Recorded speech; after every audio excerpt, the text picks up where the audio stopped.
আলু দিয়ে ঝোল রান্না করা গরুর মাংস বলেন আর শুধু গরুর মাংস ভুনা বলেন, কম বেশি সকলের পছন্দ। Welcome to my channel Momena's cooking. আজকে আমি দারুণ স্বাদের একটি খুব সহজভাবে এবং সাধারণভাবে গরুর মাংস রান্না করা দেখাবো।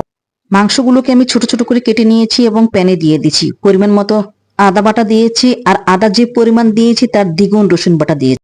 স্বাদ মতো লবণ দিয়েছি, আর 1 চামচ হলুদ গুঁড়ো দিয়েছি, 1.5 চামচ মরিচ গুঁড়ো দিয়েছি। আমি এখানে মাংসটা একটু ঝাল ঝাল করবার জন্য মরিচ গুঁড়ো বেশি দিয়েছি।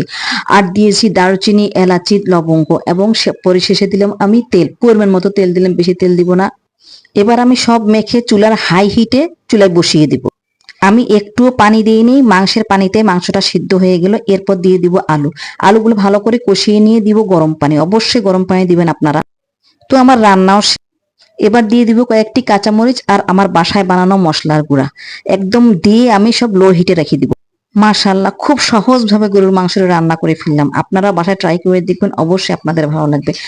রান্নাটি শেয়ার দিয়ে রাখবেন, আর যারা ফেসবুক থেকে দেখছেন তারা প্লিজ লাইক এবং কমেন্টস করে জানাবেন কেমন হয়েছে, আর যারা ইউটিউব থেকে দেখছেন প্লিজ চ্যানেলটি সাবস্ক্রাইব করে দিবেন। তো ধন্যবাদ সবাইকে।